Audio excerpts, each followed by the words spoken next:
Hey there, HK. What up, Mac? How's it going?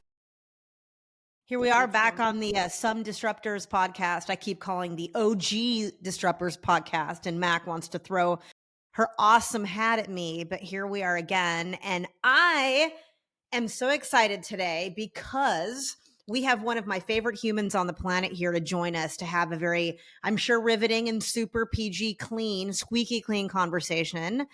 It is with pleasure that I introduce Jessica, aka Jess Baum. And I'm gonna look at my notes, make sure I get this right, Jess, because I've watched your career go since I've known you. But Jessica is the current chief marketing officer, cook, all the things of Bera, which is they're recently acquired by Harris Poll, a Stagwell company. Did I get that right? You Okay, got it right. perfect. And just a little bit of background, known Jess for several years now. And when we met, I hired her to come run my product team at a company that we won't talk about here, but it was a few years ago, a SaaS company. And I've just watched her just hit it out of the ballpark. Any role this gal takes, anything she puts her hands on, she just kind of gets in there, rolls her sleeves up and gets to work. So Jess, so excited to have you. Thank you for taking your time today. Thank you. And for those of you that this is recording, you don't know, it's 6:30 p.m. Mac McKelvey time. Mac, what do you got in that cup, yo? Red wine. I think it might be a Pinot. I'm not sure. Sorry, West Coasters, but it's past 6:30 here. It is 3:39 in Dante's Inferno, aka it's only 118, I think, today in Arizona. No, really, I think it's like 104, and we're all rejoicing. But there is only water in my cup currently, and I feel like I'm kind of regretting that based on the conversation we're about to have. What do you got in your cup, Jess? Sadly, Snapple, because I'm Pacific Coast, so it's not 5 o'clock here yet. And what if it was? I mean, and come on, but Okay, but well, anyway, I think since Heidi knows me, she can appreciate this, right? So right now it's good tea, but if we were after 5, it would be a Long Island iced tea, correct? Okay. Wow. yeah, there's no effing around with this gal when we're talking about booze, but quite honestly, everybody, my shirt today, marketing ninja, a little bit of something about Jess. She is a Jujitsu. I can't say it. She does the fighting and the stuff. And I feel like you bring a lot of that martial artery into what you do today in kind of your laser focus and sniper attention. But I'd love have you talk a little bit about kind of your role today. And I think it's evolved quite a bit at Bera to where kind of when you joined the organization. And I just let's start there, if you don't mind. Yeah, so obviously been at Bera for about 2.5 years. Was brought in to run product marketing and kind of get my hands in and really help them kind of take the product to the next level, help refine the messaging. And they were, on a new path to add, these incredible new features and really, upscale their offering. And so started with the company there. And then within a couple quick months, started getting my hands into a lot of things because even though the company had been established for a while, was really running similar to startup mode, where you're just trying to do all the things and go as fast as you can and support that hyper growth. And so, helping stand up, the processes and the systems and get the product or in the company ready for that growth and scale. And so slowly moved into an interim CMO role and had been in that role for about 1.5 years. And then just recently after the acquisition, I was promoted to CMO permanently. So it's been very, very product. Well, and it's been fun to kind of watch you guys kind of ebb and flow, and the technology is pretty killer, but this is not a product pitch show, so we're not going to talk about that. We want to get into the grits and the glamour, if you will. So I know you obviously as a producteer. Like I've always kind of known you there, and that's kind of where you naturally kind of evolve. And Mac and I'm just going to jump right into the deep end of the pool, Mac, without my water wings on, if you don't mind. Mac and I have had some conversations. In fact, I think in our preview show, we talked about the relationship between marketing and product specifically, and kind of how those two a lot of times coexist versus work together. And I'd love to kind of have you unpack a little bit what's like some of the best things you've seen about the relationship, and then get into the grit. Like, what have you seen as challenges, those two kind of disciplines coming together and to act kind of cohesively? I'd love to kind of dig in there a little bit. Yeah, so I think for me, unfortunately, when you come into these organizations, product marketing sits at the table of the cross-functional team, and it sounds beautiful on your resume. It sounds beautiful, when you're talking about it, but the reality is it's hard work, right? To come into an organization and try to create alignment, cohesion, and a safe space where people feel like nobody's being, talked over, everybody's being heard, and we're all working towards the same goal. And I think in a lot of organizations, there's a lot of silos.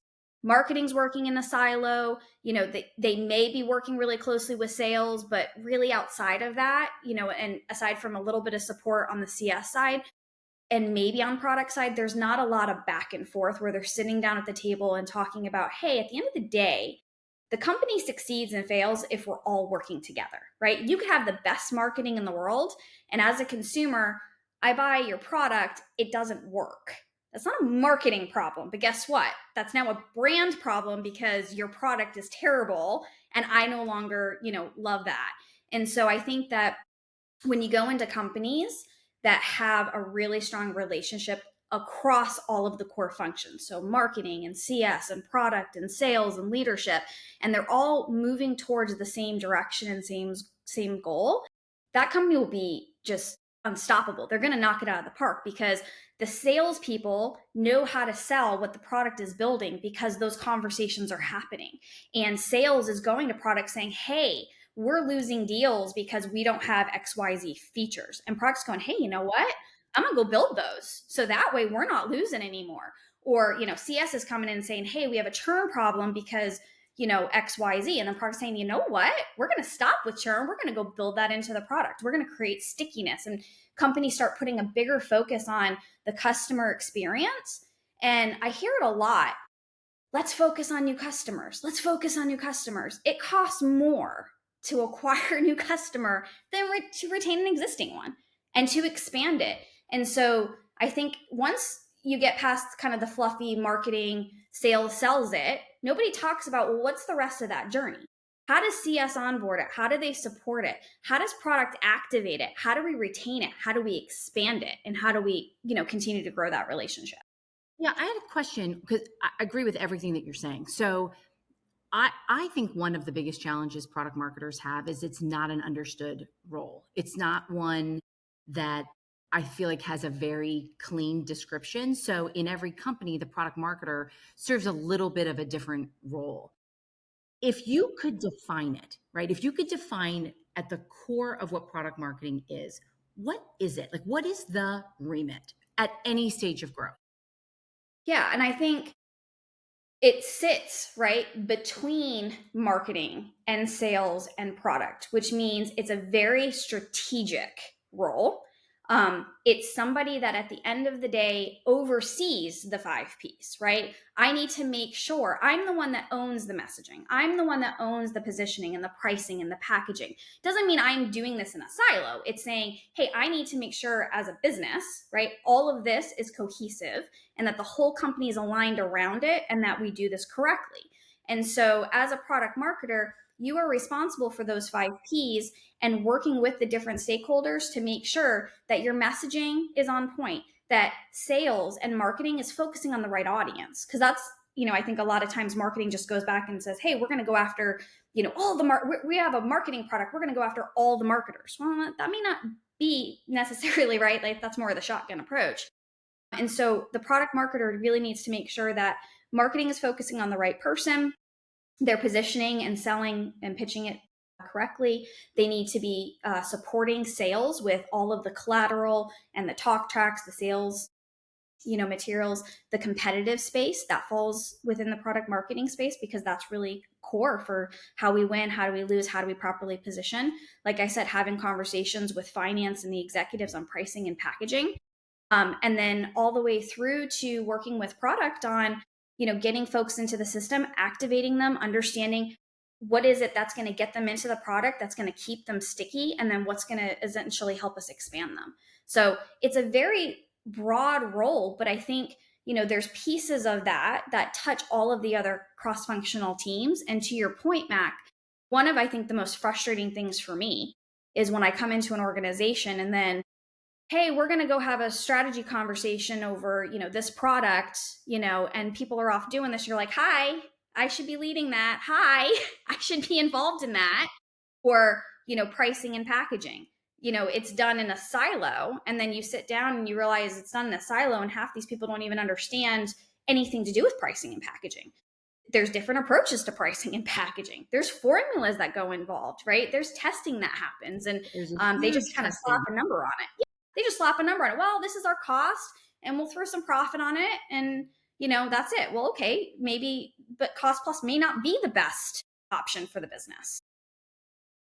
You talked about acquisition and how it's just what you said, much more expensive to acquire a new customer than it is to retain one. And I believe it's 5 times more expensive. So lead generation via product marketing. Okay. So you take over, you're hired in a startup organization. You're the first hire, and you're hired at like a director or a VP level, depending on what they're looking for.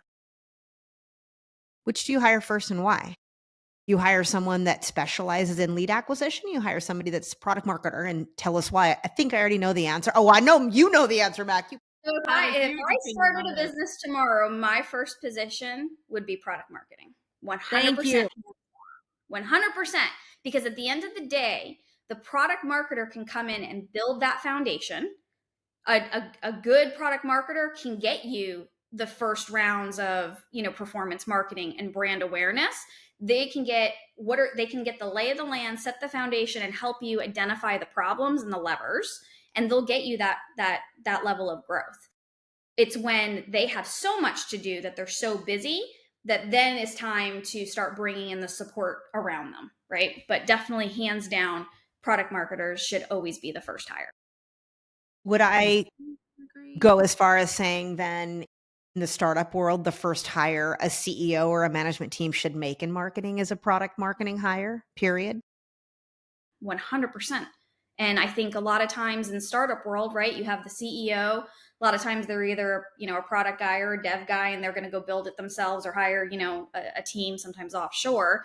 They will typically do the first round of selling themselves, which that works sometimes, but a lot of times founders don't have that full-on skill set. And by bringing in somebody who is a seasoned product marketer, not somebody that has 6 months experience, but a seasoned product marketer who's been there, has done it, who knows how to grow and scale it, can really help them save a lot of time, save a lot of money, and really navigate a lot of those common pitfalls that they face. Get into conversations with early stage founders quite a bit about this, and I have a very strong opinion, and I happen to share yours exactly. I also feel like if you bring in a product marketer early, they are setting up all of your foundations. They understand how to collect the data you will need to benchmark from day one forward. And before you hire a single person in sales, they are already doing the segmentation and the pricing and all those tests. So when you hire, I actually push back really strong on founders to not hire a sales team until your product marketer has worked hand in hand with you, founders-led sales, or whoever is doing that. It could be a co-founder or what have you. I feel like your product marketer is your right-hand person in that first year to help you test everything, messaging, channels, everything, build the foundations, really assess what you need from a team or an outsourced partner. That product marketer is going to know, because their job literally is to drive product market fit. That's the whole reason they're being hired. 100%. That's not really a question. That's just a diatribe for me, but I'm glad that you agree. Tell us about, have you ever run into someone that doesn't agree, that doesn't believe product marketing is a very strategic, important role? Yeah, I think I've seen that a lot. And, even back in my consulting days, right, I used to talk with a lot of founders, and they would, want to give performance and brand over to marketing. And then, product was running with product strategy and vision. And then kind of CS was unfortunately off in the corner where it's like, hey, you just have to deal with it, figure it out. But then, we're going to yell at you when you have a churn problem. And then they would come to you and say, hey, we need a product marketer, but then okay, don't step outside of your lines. And then your lines were really just an order taker for, product or CS or marketing. And when you actually try to come in and, help contribute and kind of own the agency that role should have, you start running into a lot of those common problems, right? I think HK, and I worked at a company where I think this was a big problem, right? And I think they were on the 6th version of their product marketing leadership by the time I was brought in to say, like, hey, we need somebody that actually knows what they're That doing. was not under me. That was Yes, not, let's be yeah. clear. No, HK realized there was a problem and said, we're not messing around with this anymore. You've done it 6 times. We're going to hire somebody that actually knows what they're doing. And, that was basically a lot of that, right? Is you had product going, well, we don't want product marketing, right? We own the strategy. We own the roadmap. We don't want feedback. And I mean, frankly, some of those conversations were just painful, because you really had to kind of come in and say, like, hey, it's okay. Like, we're not taking anything away from you. We're helping you. We're going to help you solve some of these problems, and really kind of building those relationships with the individual teams, and then to bring the teams together, and try to, get everybody on the same page and playing nice. Oh gosh. Boy, I think back to those days when we were looking over, and in the end, we've all done startup marketing, and the founder's baby is their baby. And it's really hard to tell them that their baby is not a gorgeous baby. I think our guest last week, we had a little bit of this conversation. You really can't say that. But at the same time, when you're leading with data and specifics, receipts, if you will, I'm trying to be cool now, receipts, you bring it forward and you're like, look, we're measuring this and it's not getting the returns that we say we need to get. So we need to actually go out there. And I'd like to have a little bit for a moment about research and how much, Jess, you think that research plays, and that whole conversation between customer and product team, marketing team, whomever. How important is it to make those investments, whether it be you're at a bar with a napkin and a crayon and you're doing informal surveying, or you're actually doing the focus groups and all the bougie qualitative and quantitative? What's your stance on research? How do you approach what that looks like in an organization, and your recommendations there in terms of your product builds? Yeah, so I think research is huge. I think it's a good validation.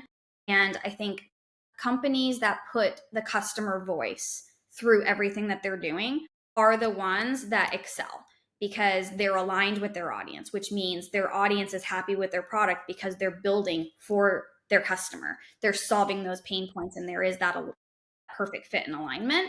And then you also see those customers have lower churn.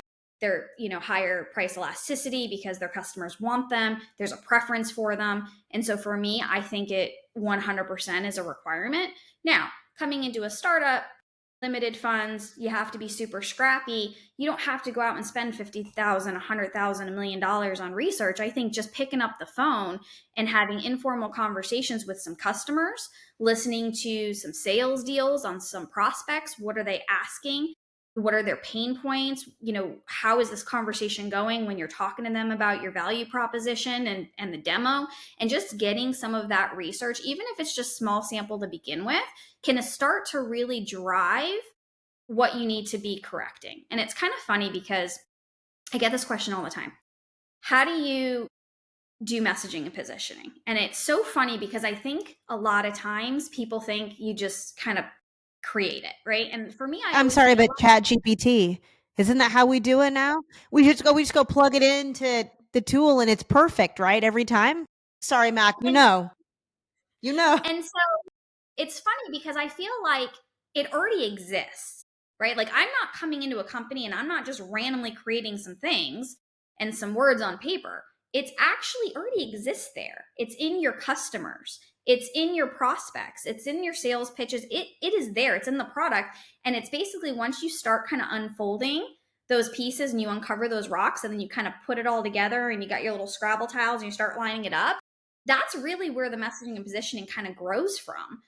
So I think when people come in and just start trying to be super creative. Yeah, we can all come up with crazy snazzy, taglines. That doesn't mean it's great marketing. Doesn't mean it's the right positioning, right? You really have to go to the roots of the company, of the product, of the audience, and really see how that kind of comes out and grows organically. Ask you a question. So we talked about the need to have this role. I will say in my career, I've worked with, well, especially here at Salient, I've worked with over 100 and some startups. I would say 80% of them do not have a product marketing function. Why? Why do companies underinvest in this area? Because I think they feel performance, right? I need leads. I need to put all of my resources into marketing, into leads, and I just need to come dumping in the funnel. It's kind of, and I don't want to start with Heidi because she'll go on a tangent here, but it's like there's different types of marketers out there, right? What is a lead?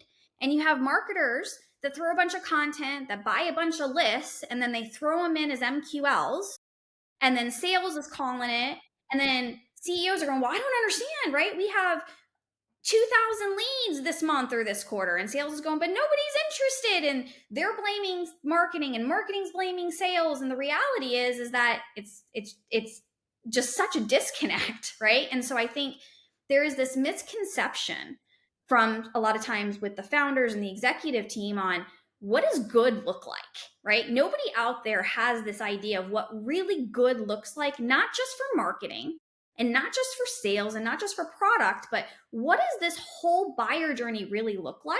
And then how does product marketing really help foster this and essentially align it? So when it is misaligned and you've got a marketing team that's throwing in garbage in, garbage out, garbage at the top, and then sales can't pull it through the funnel, and then they have no sales, and the founders going, oh my God, we need to grow another 4 million to get our next round of funding. What do I do?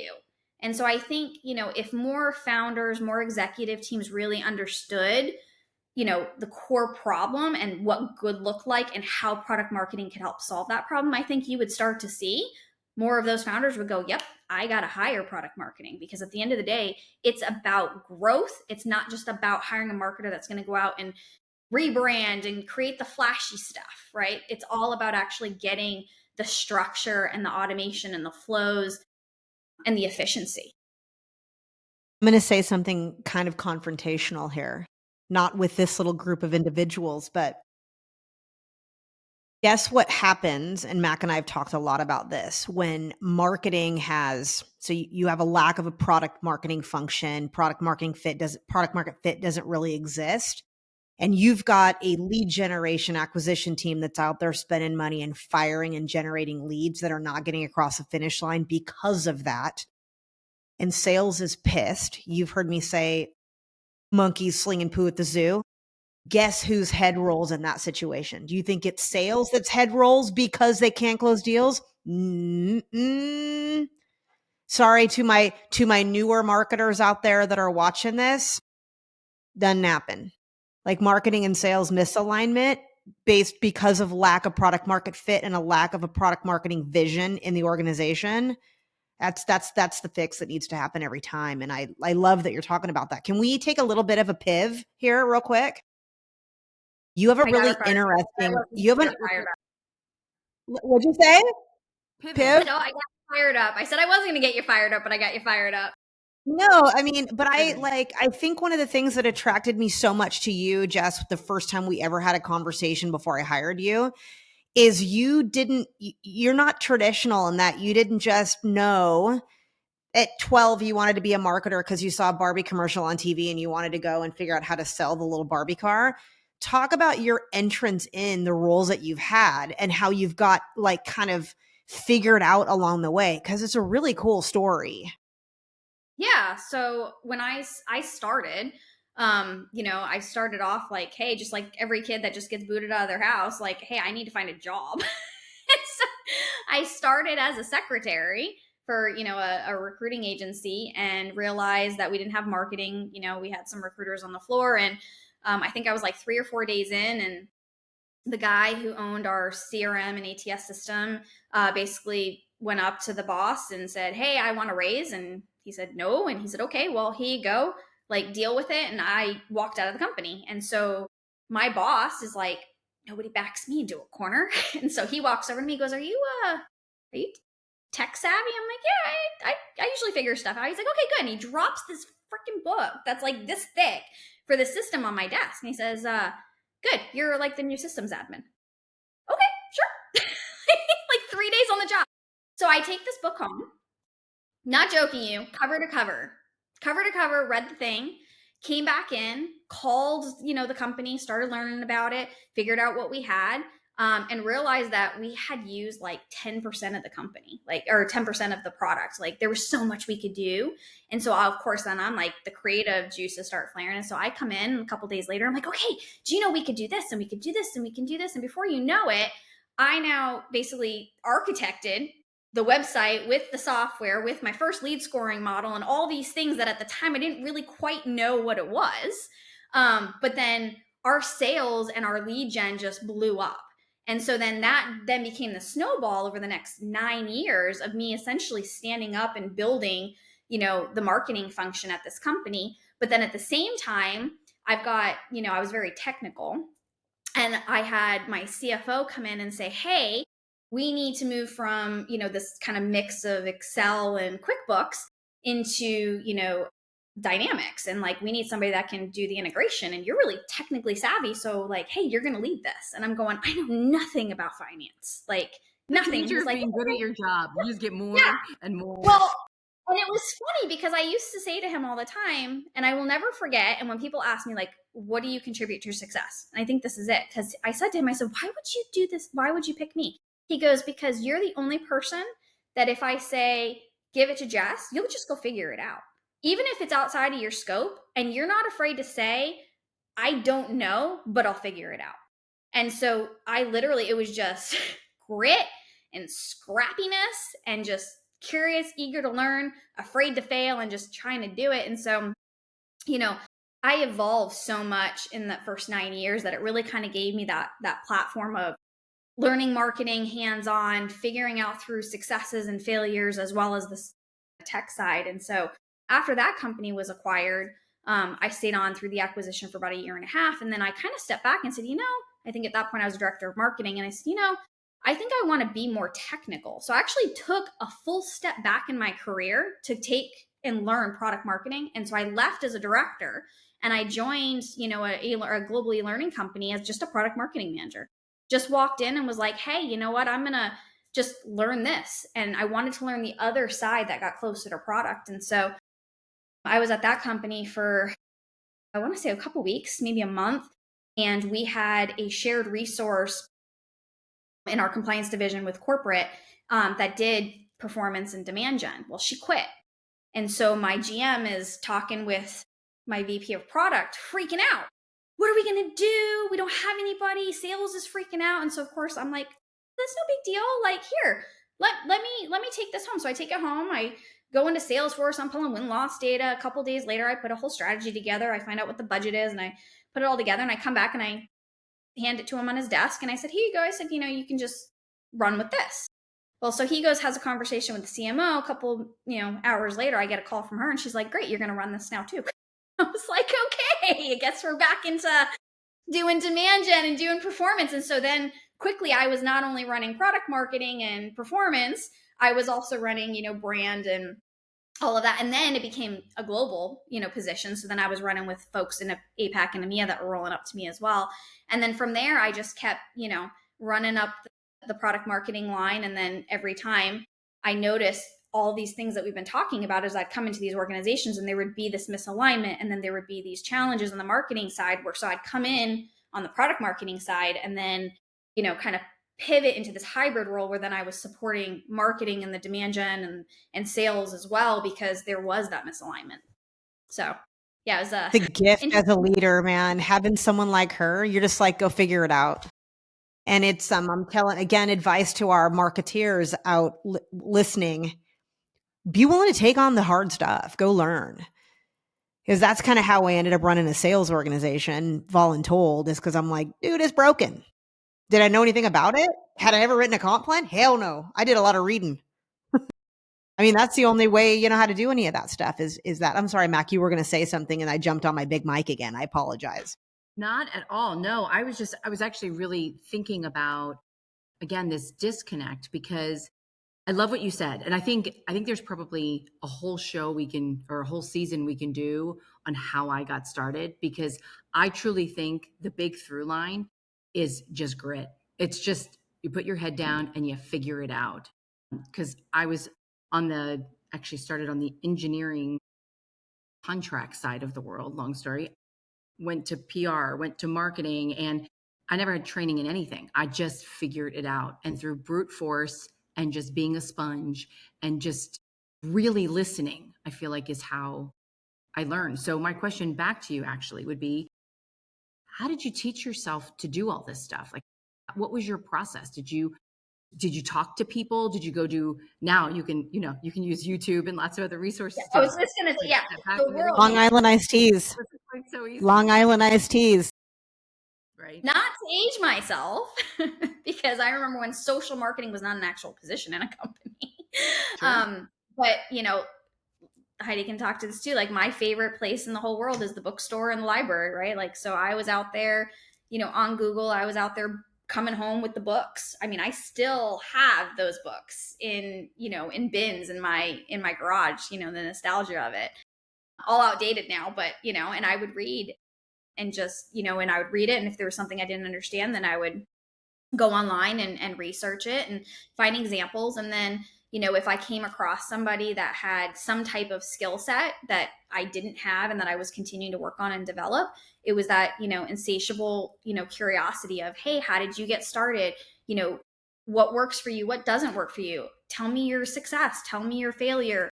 Anybody who's ever been on the other side of an interview desk with me when I'm doing an interview, the number one question I always ask, and I ask just, again, I'm always looking for ways to just learn, is, tell me your biggest success, your biggest win, and tell me your biggest failure, right? And it could be in your job, it could be as a person, but I'm just always out there just trying to constantly learn. And I think that process has what brought me through. And in no way, shape, or form during that evolution was I right 100% of the time. There were failures. There were probably a lot of failures, but the successes outshine those failures. And every single one of those failures, I learned from it, and then I evolved it, and then I became better at it. And so it was really, getting thrown in the driver's seat and learning how to drive. She talks about books as dating her, but I bet you she doesn't know card catalog or microfiche like you and I. The card catalog, microfiche. Doing a bibliography by hand, you're handwriting it, you're teaching.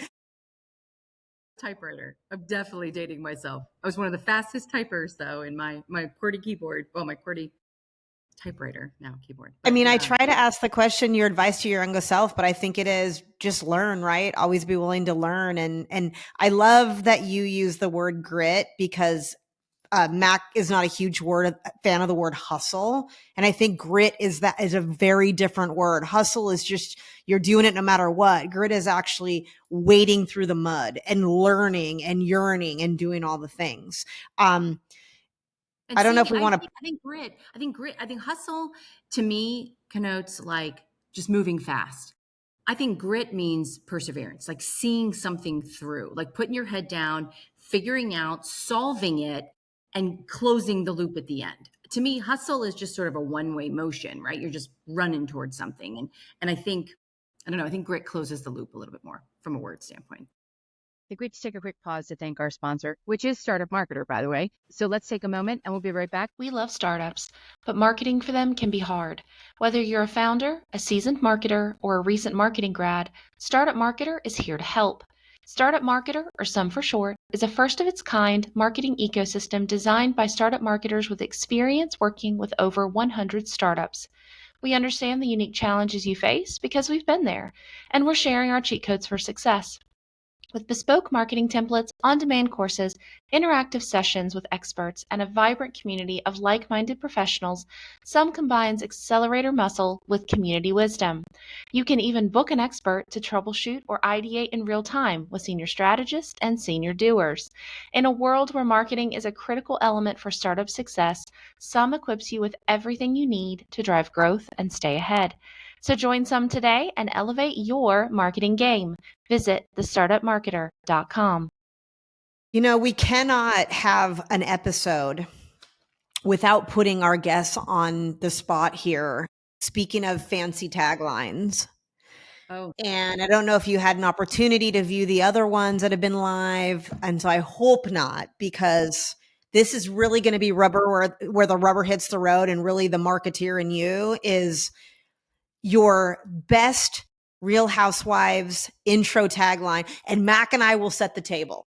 Mac, would you like to go first? you go Okay. first. I always go first. I have to get my hand Oh, ready. me. Okay. I'm going to go first. Are you going to go first or I'm going to go first? You're going first. I'm Okay. getting ready. You're getting into character? I'm getting into character. If you think my t-shirt makes a statement, you should hear me roar. That's you. Working on it every week. I can't do like Max That's got it me. figured Wait, out. stand up. Let's see the t-shirt. Let's see Okay. the Oh, t-shirt. yeah. There's always one. Marketing Marketing it. Ninja this week in Love it. little tutelage to Jess and her fighting skills. I love it. Love it. Okay. So for those that don't know, it would make more sense if you did know. I actually have two names. I have a professional name and a personal name. So when I say I have two names, we'll do a backstory on that one later. But anyways, I'm back in character. I should get my wine now. I may have two names, but don't get it twisted. I know exactly who I am. Okay, Jess. You've had time to think about it. Drum roll.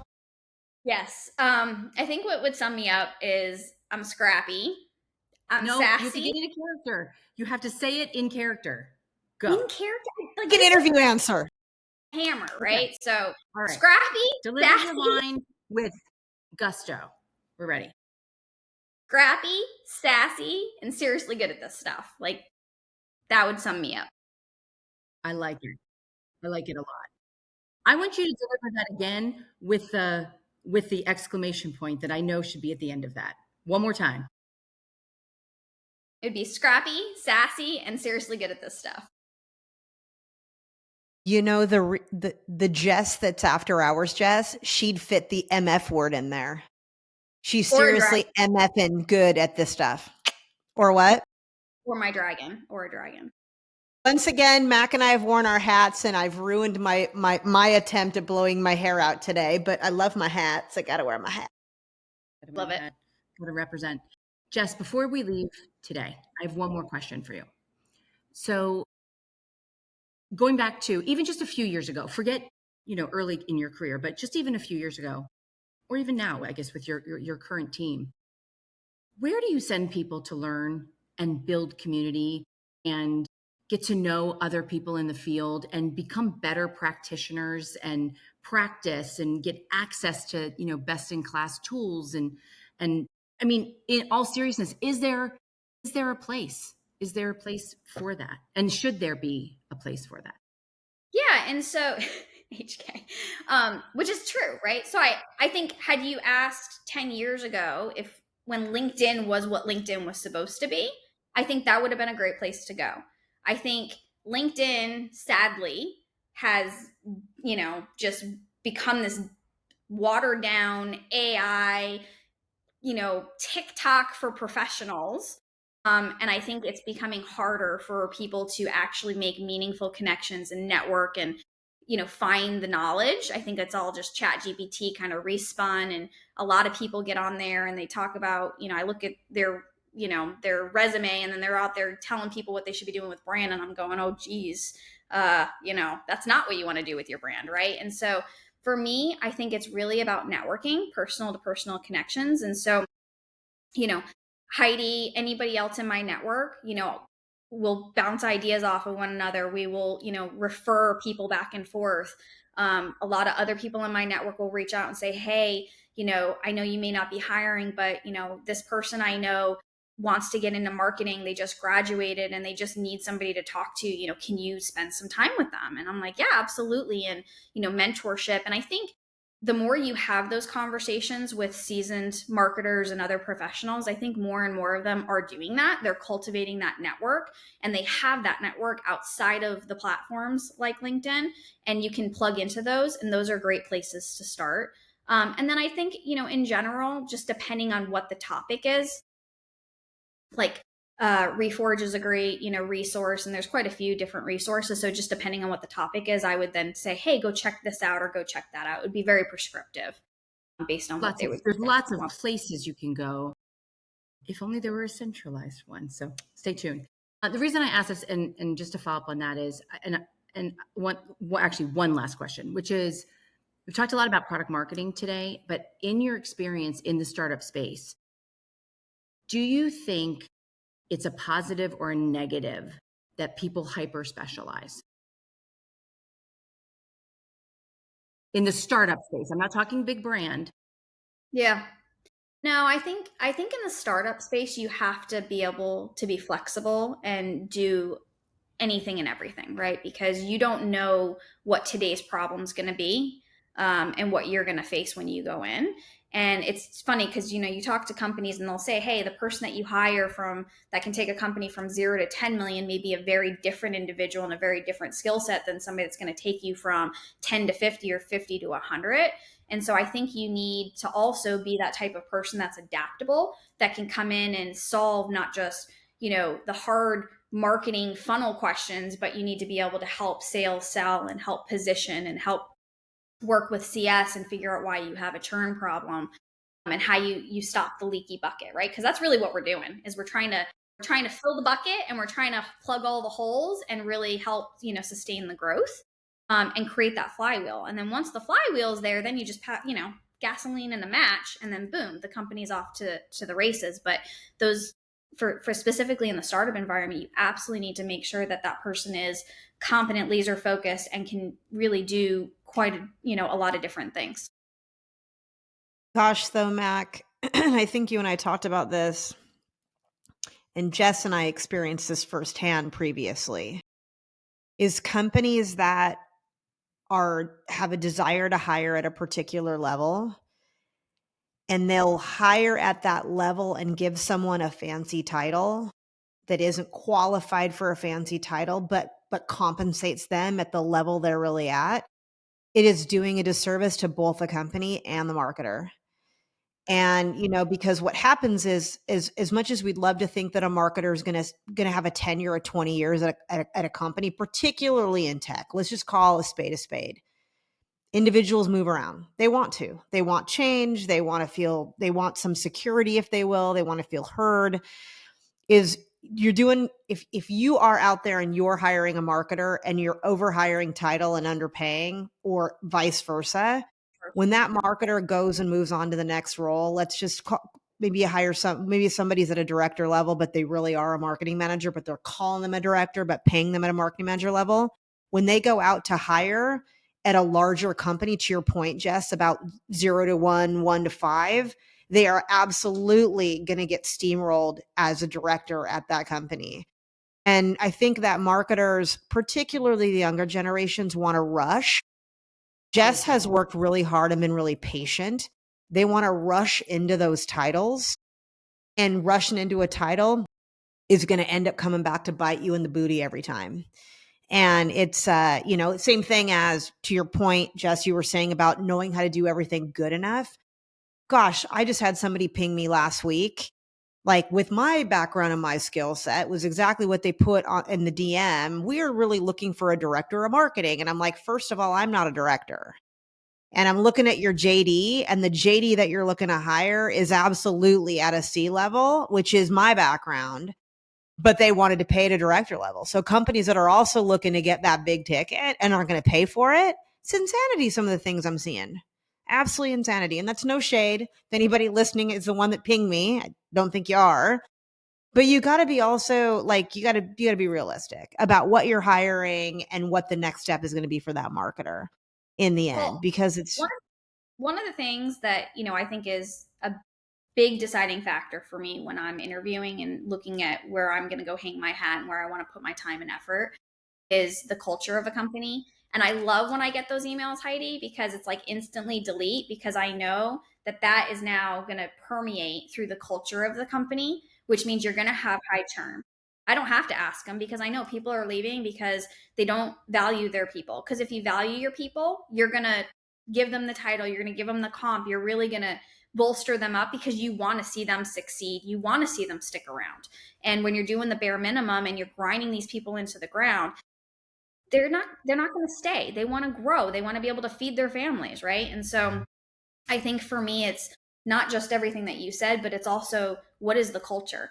And I will say, advice that I give to people that I've mentored is don't be afraid to say no. I have turned down more offers than I have taken. And that's not trying to be cocky, or that is me just being true to myself. Where, and Heidi's known this, I've called her and been like, yeah, I got this offer, and just my gut's just not feeling it because I don't like, this thing about them, or this thing that they said, or this one thing is just not sounding right. I think there's going to be a misalignment and at the management level. And so I think you have to make sure that you're not just chasing the job and getting excited about the job that someone's putting in front of you. Ask the hard questions. When I go in and I interview, I don't want to just talk with people in marketing. I want to talk to somebody in product and CS and sales. And it's an interview that goes both ways. I'm interviewing them just as hard as they're interviewing me.